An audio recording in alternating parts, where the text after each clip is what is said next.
Welcome back to the agenda, everybody, with the Missoula County Commissioners. I'm Josh Slotnick, and I'm here with my fellow commissioners and friends, Dave Strohmeyer and Juanita Firo. And we have with us Jenny Zaso, who runs our open space program.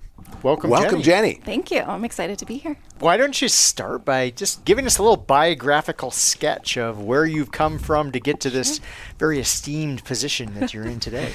Sure. Well, working in land conservation has been a part of my life, probably instilled within me since childhood. So I grew up on a dairy farm in western New York State, and it was actually least conserved land, which just so happens to be sort of the career trajectory that I took, and made some deviations. But before you go, what is that? What do you mean least conserved land? Yeah, so my dad was a dairy farmer and was able to afford being on the land and working the land and working a dairy because he was able to lease conserved land, which means that its development value had been donated away by the landowners.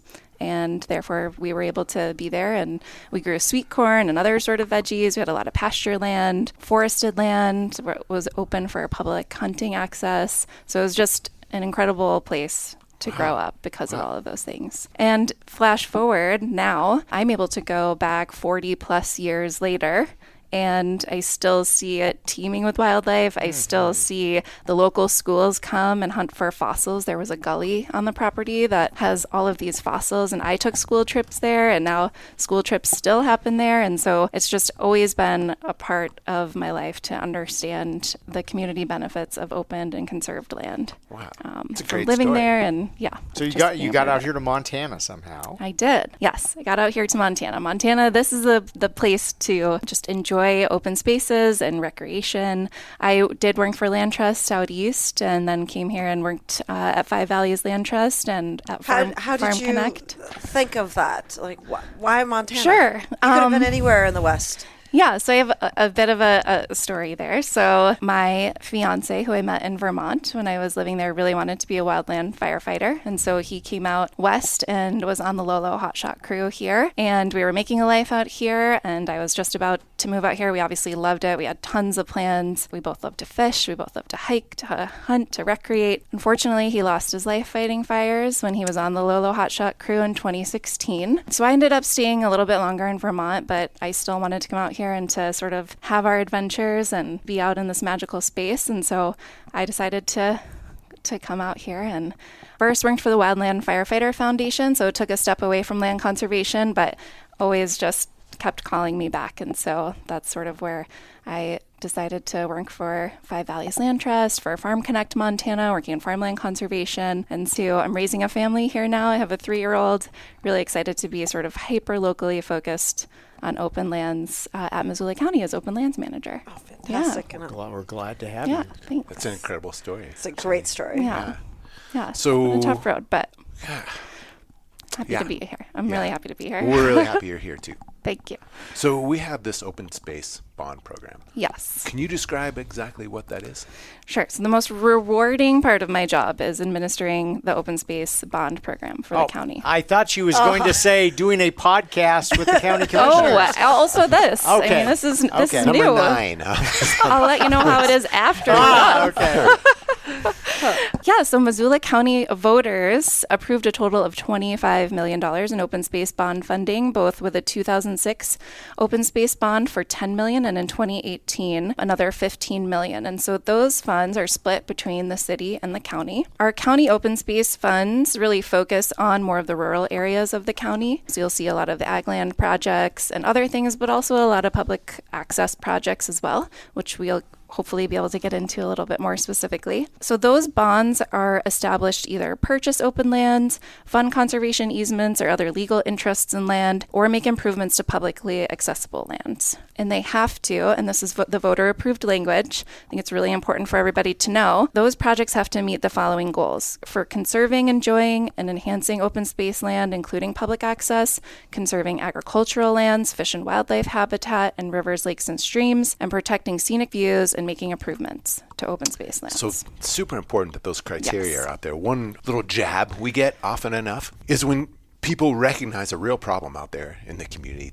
This intersection really needs to be fixed. This bridge needs to be replaced. There are horrible potholes on my road, and how dare you crazy people go by Marshall Mountain instead of fixing this bridge. Could you explain how that criticism fits with the criteria you just mentioned and the voter piece of the open space bond? Definitely. So it's very clear. There's an interlocal agreement that are attached to these bonds. It's very clear that these bonds cannot be used to pay for other services, programs, initiatives. Bond money cannot be spent on any sort of expenses outside the language approved by voters. So there's a whole process that open space bond funding requests go through. So it's really land trusts and land conservation organizations that are able to come to us with an application for funding. There's a level 1 application that's a little more general, which just kind of lets us know if that project is eligible based on that criteria that I just said. And then it goes to level 2, where we have a wonderful open land citizen advisory committee that is actually the recommending body to you all, county commissioners, for projects to be funded with open space bond. And so it has very particular parameters that it has to meet. And I think what you said earlier needs to be underscored, that these are voter approved Yes. dollars, and I think maybe a little bit of what we're sensing from some folks out there across Missoula County may be, okay, yeah, it was the bond was voter approved, but I didn't vote in favor of it, therefore I would prefer that we spend our money in a different way. Well, it's really not an option. This is what the majority. You're still welcome to your preference. 51% gets you what you get. So, I was going to say another complaint we get is that around public access, and some projects don't require or include or allow public access. Can you talk a little bit more about that? Right. We get that question a lot too. Like, aren't properties purchased with open space bond funds or easements all publicly accessible? And not necessarily. But let me just clarify a few things. So many of the county projects that are funded are conservation easements. So we're working with a conservation organization who's holding an easement on private property. do you want to do a quick couple sentences on what an easement is, just in case there might be a few Yes. people out there I who aren't? love and that what you it means asked. to hold it. I love that you asked that question, because I think all of us who kind of work in conservation just take for granted that everybody knows what a conservation easement It's a is. complicated thing. Yes. So Hold my easement and watch this. right. Okay. That's great.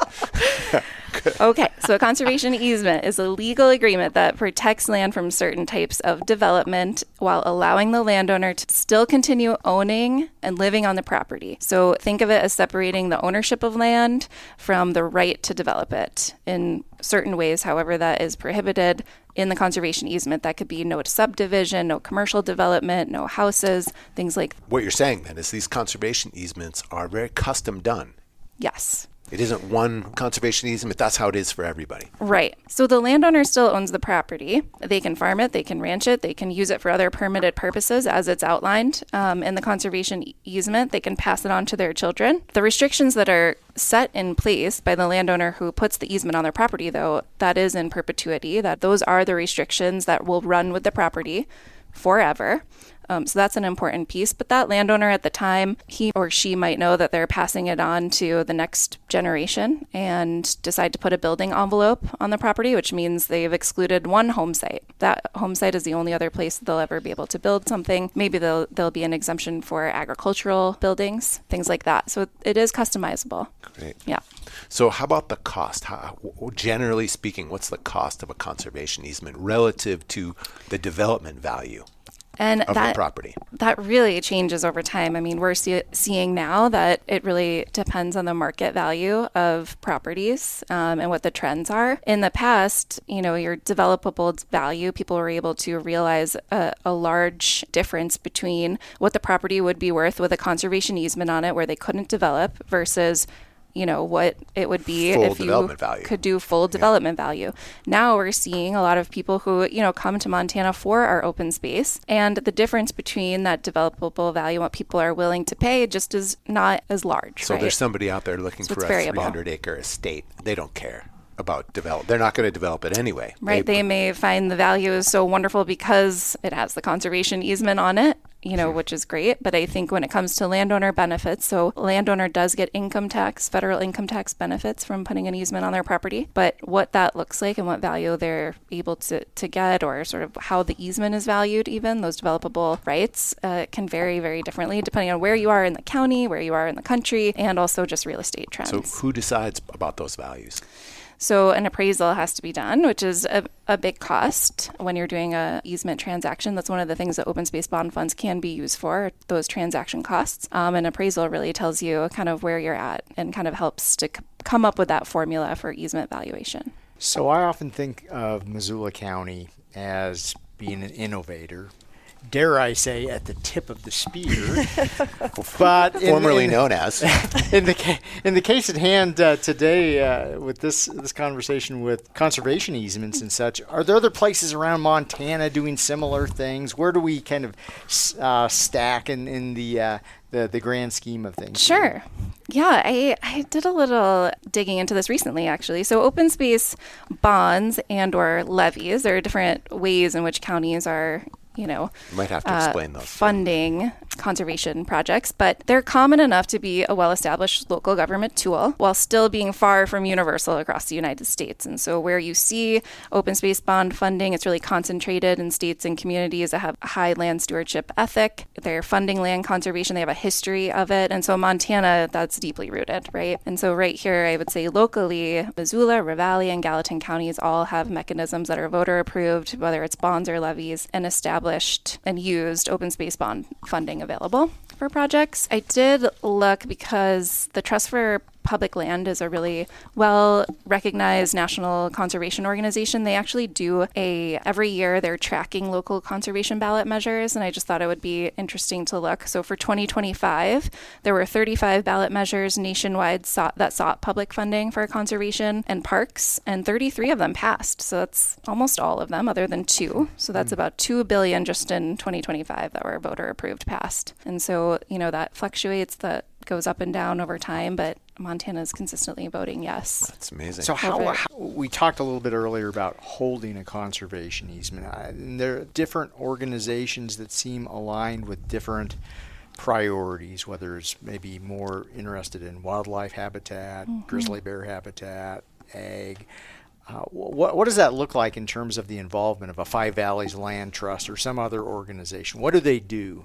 Sure. So our major project partners over the years have been Five Valleys Land Trust, Vital Ground, which is very much so about grizzly bear connectivity and habitat, Rocky Mountain Elk Foundation, Wildlife Habitat Focus, Trust for Public Land, Montana Land Reliance, and Nature Conservancy. There are so many, and even, Fish, Wildlife, and Parks, they're a state agency, but we have worked with them on some projects as well.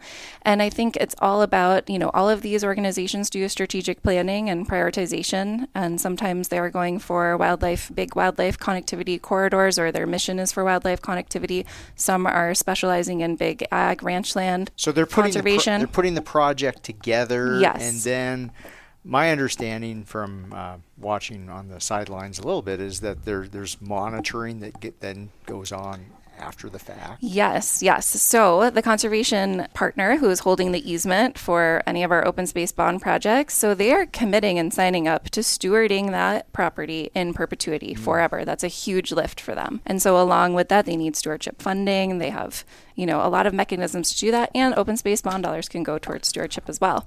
But every single year they're visiting these properties. They're making sure that the protections that are in that easement are upheld, that there aren't any violations. So I think a real positive to our open space bond program is the ability of this money to leverage other money. We're not paying for all of it. Would you mind speaking to that a little bit? I love speaking about leveraged funds and impact because, the open space bond dollars are on average funding about 15 to 20% of the total project cost. I might have to say that again. That's pretty amazing. On average, open space bond funds for any given project that we've funded is about 15 to 20% of the total cost. Wow, that means we can stretch our money and do lots of projects and Right. bring in other money that might not have been there were it not for this bond. And many times it's because of the open space bond commitment that it's gone through that public process and that it's been approved, that then the organization can use that as match for other federal, private, and state funding, which is huge. And so county project expenditures since 2006 has been about $7.5 million, but we've leveraged $33 million in extra funding. Incredible. Say it again. Yeah. Louder for the folks in the back. Yeah. So open space bond funding on projects has been about $7.5 million, and the other funding leveraged for those projects is $32.8 million, almost $33 million. So in other words, for every dollar of bond funding spent, that's being matched with $4.37 of a great other statistic. external funding. And Yeah. how much do we have left from the 2018 bond? So we have $5 billion left, and the city has $3 million left. When was the first open space bond in Missoula County? So that is a wonderful question. I also we're coming up on a big milestone here. So the first two bonds, so the first one, the very, very first one, which was a city of Missoula bond, but still in the first one in the county. We'll take credit for it. It's still within Missoula County. Yes. 1980. Right? And Whoa, I had 1980, no and idea. it was Yes. four. It was four. I remember the one in the 90s. So the 'Cause I 80s lived here, and but it was a 90s, big- it like was a you're big vote. getting I was a jumbo, sophomore you're in high getting school. you're The getting 80s I did not know. the 80s and 90s from those bonds, you're getting Sentinel, you're getting Jumbo. You're getting Kim Williams Trail, you're getting I didn't realize Kim a lot Williams of Trail those. as well. Yeah. So the first open space bond in the city, well, in Missoula County, was in the city, and it was So portions of Jumbo and portions of So the- Sentinel, and then we did the rest of Jumbo in Yeah, the what's tough mid-90s. about those is that there are so many individual projects that Yeah. came together. And so some were funded Trying to by figure this out what bond, the- some were Yeah. funded by this Exactly. bond. yeah. So are we coming up Just again, have what we have. against some anniversary here? Yes. Is that what I'm sensing? Yes. So Missoula County voters have been voting for and have had access to open space bond funding since 1980. So in 2030, it'll be 50 years of successive available open space bond funding. 50 years. 50 Wow. years. Wow. So we definitely plan to do a I'm afraid community that might- celebration. Can you remember that far back? I'm just thinking in 2030 that 50-year anniversary may overshadow my farewell tour. Well, Bummer for we me. can schedule. We can schedule Get things. schedule. Okay. Schedule. Yes. So stay tuned for that. Leading Yeah. up to that, we have so many things to celebrate too. It's been 20 years since the 2006, so that joint city-county bond funding was approved. And so for Public Lands Day coming up, we're working with Five Valleys Land Trust and with the city. We're going to have an open space bond adventure tour. So it's sort of this fun. self-guided digital tour where you can win prizes by going and checking out 10 open space bond projects throughout the county. I was on which will city be really council fun. in 2006. Nice job. I was on the You're open welcome. space committee. Yeah. OLC. I was beating the I earth had with a I had an stick. A-line bob then. That was one Calling- of the calling it 10-year up and the calling, Blackfoot. calling it sustainability. So, Jenny, Yeah. can you tell us about some recent projects? It feels like there's been some really great victories in the recent Yes, past. in 2026, we've had actually 3 closings for open space bond projects. Which means Jenny's been busy. Been busy. You know, these projects take years and years in the making. And so And why does it take? Because people kind of kvetch about how long it takes. So why does it take so long? it is a really, really big deal, especially when you're talking about these large, Montana ranch project and things like this. There's so many family members, you have to have a lot of agreement between everybody. It's a really big, long And process. if we're doing 15-20%, it means there's a pretty big capital stack. Fundraising It's a big takes a sandwich. long time. Yes, exactly. And you'll kind of see the scale of some of that here. And maybe I'll start with our 2 bigger ranch closings that have happened. So first being the Case Ranch, which is out in the Potomac Valley. So if you're driving out on 200 and you see those historical Anaconda copper mining log cabins just north of the highway when you're in the valley there in that open field, that's really the gateway to a now permanently protected 2,330 acres of the Case Ranch. So that's a conservation easement that's going to be held by Five Valleys Land Trust, still privately owned by the Case Ranch family. So what can happen there and what can't happen there now? It's really great what can happen, which is going to be public hunting access, which the family has allowed for many, many years in the community. And I think they have a few kind of building sites for future generations. But all in all, it's protected, connected wildlife habitat, riparian area of Union Creek that's out there. They have grasslands, they have conifer forests, they have lush meadows. Camas. Amazing, native plants. And speaking to So- the family, that was the agreement of all 7 Case family members. Agriculture, forestry, Agriculture, hunting. forestry, still going to be a working ranch, which I think is a really important consideration. Super limited development to just a few buildings related to the folks who own the property. Yes. Is there a chance that some of those iconic buildings, people see them, stop and take pictures of them, those old log buildings, that they might be preserved or at least the decay kind of arrested? Yes, definitely. I think the historic preservation of that was a key consideration in that easement as well. Well, that's a great project. yeah. What else? So the total, I just want to say the total project cost was about $5 million, and the open space bond contribution was just under $1 million at $994,550. It was We're sticking to that 1 to 4. Yeah, it was that same percentage to total that we usually do, but it is the largest bond funding amount to go towards a conservation easement purchase in Missoula County history with our portion of the funds. And the remaining project balance was funded by that mix of federal, state, and private. The other agricultural conservation project is the Indraland Ranch, which is in the Y, just north of the city here. It's the easement held by Five Valleys Land Trust. It's in the Laval Creek drainage and near the Y east of Highway 93. This was a joint county-city project, so open space bond funding was about $688,000, split 50-50 between city and county. I don't interrupt, but Yeah. that's outside of city limits, so why is the city involved? Yeah, so our joint projects, we take very seriously. It's like this sort of like, who is funding this, especially when you're in this sort of like donut around city limits, right? So it's outside of city limits, but still, when we're talking about ecosystem services that land provides to the surrounding community, it's really important. So if you don't know what ecosystem services is, it's about your clean air, your clean water, your local food production, your scenic views, your wildlife connectivity and habitat that benefit everybody in the surrounding area. And so it really felt like there was enough of those benefits for city residents that we wanted to have a joint project. The terms of the interlocal are the city funds some projects alone, the county funds some projects alone, and the city and county team up. But the borders of where those things happen, are not consistent with city limits. They actually go out deeper into the countryside. And that's made real and solidified in our interlocal. Yes. So it's not. It gives us some flexibility. Yeah. So it is not just arbitrary and capricious thing as far as who's responsible or who's involved in which projects. This is spelled out very clearly in a document that both the city and the county have adopted. Yes. Yeah. So that's another 1,667 acres conserved out in the Y area. And there's a lot of incredible conservation values, mostly the same as the Case Ranch. I mean, pretty incredible wildlife connectivity through that corridor. I've been impressed by looking at a map of where these projects have taken place over the years. So a lot of work clear up in the Swan Valley, Potomac Valley, obviously, really all over Missoula County.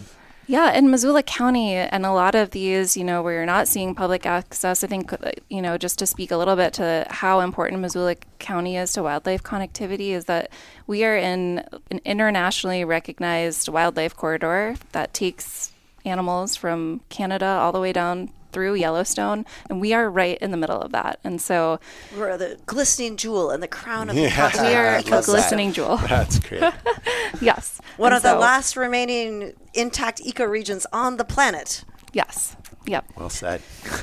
Yes, we have really important open space all across our county, close to the city, way out in Sealy Swan, Condon area, and everywhere in between. Are these projects all typically of the scale of the last two you mentioned? No, there is really no acreage limit or amount. There are smaller projects that we see closer to town, whether it's smaller ag projects, just smaller pieces that connect other conserved land together. Those are really important connector pieces. So there's really not a one-size-fits-all as far as acreage. And your office is working on a program designed specifically for small-scale ag. I know it's not finished yet. Right. But it's not half-baked either. It's well on its way. Are you okay talking about that a little bit? Sure. Yeah, we have a lot of really important small agricultural parcels that are closer into city limits, but still sort of on those outskirts where a lot of our local food production comes from. And I think we all saw during COVID empty shelves, and what we see now is just safer to buy local food. It's healthier many times, it's not traveling as far. And so there's lots of benefits to that. And so we have a lot of local producers that are interested in conserving their land, and a lot of community members that are also interested in sort of securing those parcels as well. And so working with landowners who are trying to find some solutions for smaller acreage conservation. When do you expect we might roll this program out? We're really hoping to get our first project done before 2026 ends. Awesome. Wow. So this fall, we're getting so close. Great. Yes. Great. Well, looking off into the future beyond that, excellent program that we're looking forward to seeing launched here in the not too distant future. Other thoughts as far as what the future holds for open lands, conservation, open space bond dollars, since we still have a few $1 million left? Sure. I think what's really interesting and where we're headed now is that, our land trust partners, our land conservation partners, there are constantly projects coming up.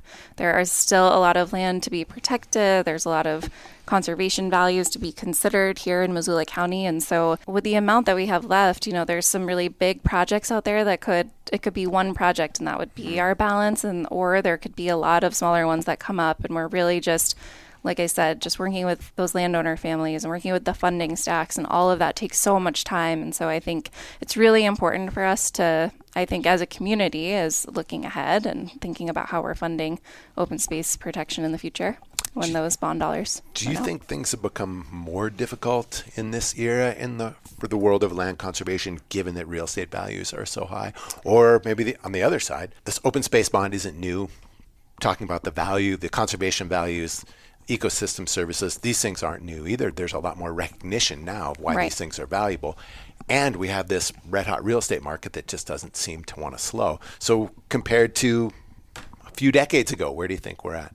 Yeah, I think it's very challenging due to the real estate market. We have, it's just a lot more enticing. We have this big succession of landowners that have owned property for a really long time, that are now in their retirement age and beyond, and they're looking to make that step, whether they're transitioning it to a child or they're needing to sell it for whatever that may be for their family. And so families are complicated. Yeah. Families are complicated, and the pressure is real. How does conservation fit into that? How could conservation be a kind of a legacy financial tool? Sure. So a conservation easement still provides benefits to people as far as financial benefits. If you're not able to donate the value of your conservation easement, which some landowners do, which is amazing, but the reality is that many people need that development value to be purchased from them. And that's really where, this funding comes in to do that. Is it accurate to say the value of the easement is the market value of the property minus the conservation value?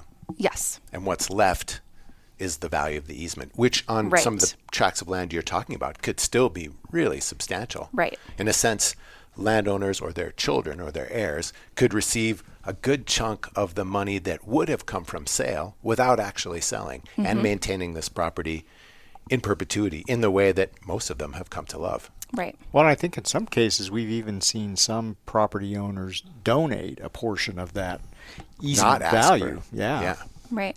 And that's, like I said, that's why easements are customizable. I think people need to understand that maybe you'd still be able to save home site for a future generation, or you'll be able to update your barn, or to add, if you have an agricultural producer coming on, that you want to think about what their needs might be in the future. And so there are considerations to be made there to make it work.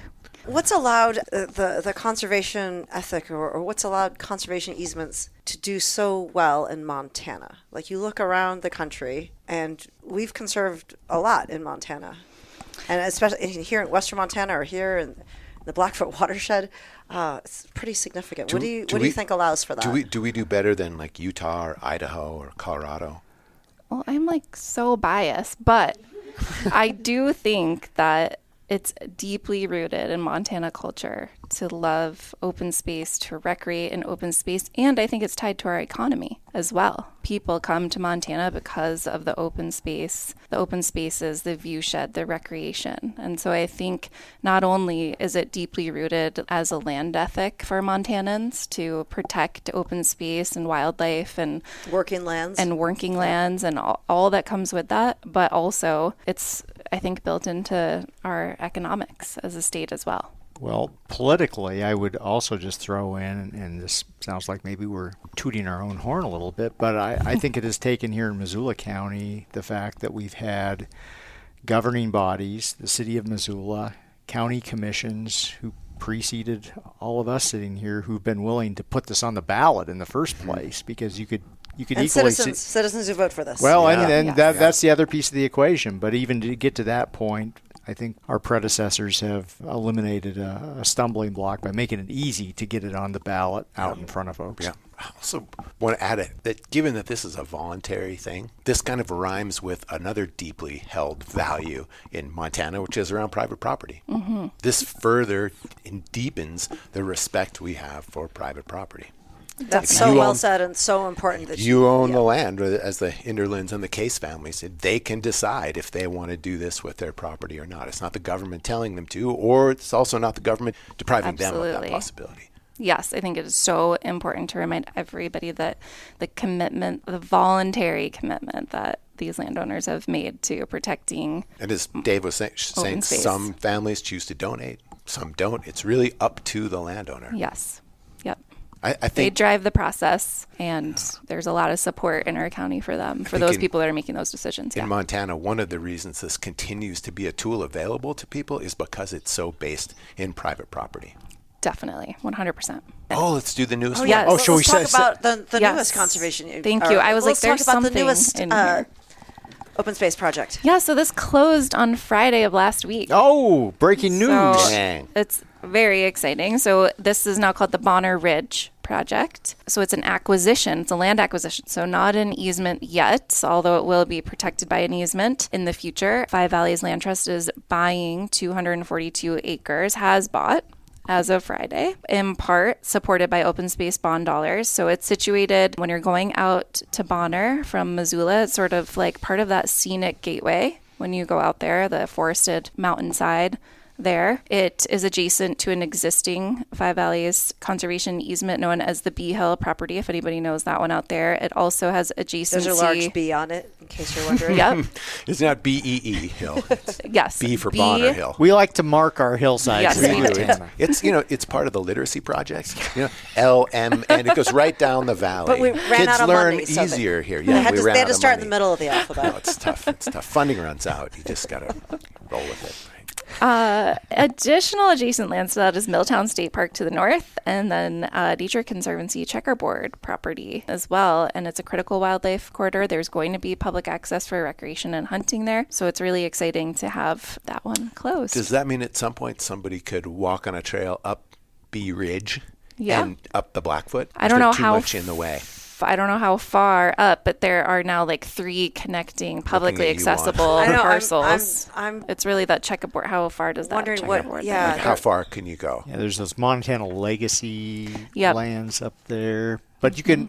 You could go pretty far, but My gaze goes the other direction where you could get a cold one at Kettle House Brewery Yes. at the bottom of the hill. Yes. So. and then from the bottom of the hill you can go up. You can almost make it to Glacier National Park on public lands from Kettle House. Probably could eventually. All right, that's we crossing We have to one figure road out to a way to Canada. I've grab- heard people say that. Kettle House has to be able to be part of that. Grab your beer and then you can swim across the That'd be river cool. and then go to Glacier. Are we ready for the grand I finale? think we're ready, Dave.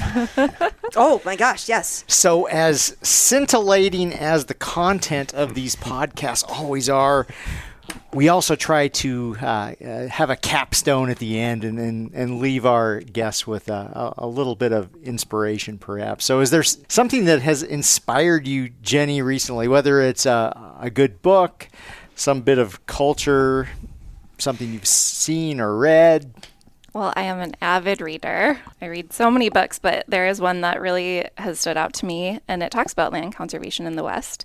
It's called A Watershed Moment, The American West in the Age of Limits. So it's a collection of essays, actually, by policymakers, local government officials, land and water managers, tribal members, writers, urban planners, biologists, and they all sort of talk about their community and their sort of like the tension between open lands and, you know, land and water management and things like that, and growth and development. When did it come out? I'm trying to look 2023. It up. Oh, wow. It's really, really good. There is a chapter about Missoula in there. Recommend that you check it out. There's some of sort of like those key components are just the contrast between that traditional view of the West and all this endless space that we have in our finite resources, sort of that planning for growth in some Luther of our Probst. cities. Sorry, Yeah. totally got distracted. Yeah. This is So amazing. good. Oh. It's so good. Oh my gosh, I'm gonna like cry just thinking about this. Yes. Wow. And then, so that's my nonfiction, and I also have a Okay, we got Good. two for the That's price of better. one. fiction. Yeah. So any of the Charlotte McConaughey, have you read any of her books? I have not. Okay, so the one that I'm reading now is Wild Dark Shore, and she always has this like human drama element playing out where there's this like ecological kind of tension happening. And so the natural environment piece of it is so well researched, and you learn so much about wherever, you know, the book takes place. And then you also have this like page turning sort of drama that's happening. It's really good. So the other books she's wrote are Once There Were Wolves and Migrations. Any of them are so good. I'm reading the third one now. It's they're amazing. Man, thanks, Jenny. Yeah. Those sound great. Yeah, good Yeah. tidbits. Yeah. And thank Nuggets you of so wisdom. much for coming Thanks for having and me. for This was all really fun. the good work you do. Yep, Missoula County is so lucky to have you. Thank you, Jenny. Thanks. I'm so happy to be here. This was a lot of fun. Thanks, everybody, for listening. See ya. Thanks for listening to The Agenda. If you enjoy these conversations, it would mean a lot if you'd rate and review the show on whichever podcast app you use. And if you know a friend who would like to keep up with what's happening in local government, be sure to recommend this podcast to them. The Agenda with the Missoula County Commissioners is made possible with support from Missoula Community Access Television, better known as MCAT, and our staff in the Missoula County Communications Division. If you have a question or a topic you'd like us to discuss on a future episode, email it to communications@missoulacounty.us. To find out other ways to stay up to date with what's happening in Missoula County, go to missoula.co/county updates. Thanks for listening.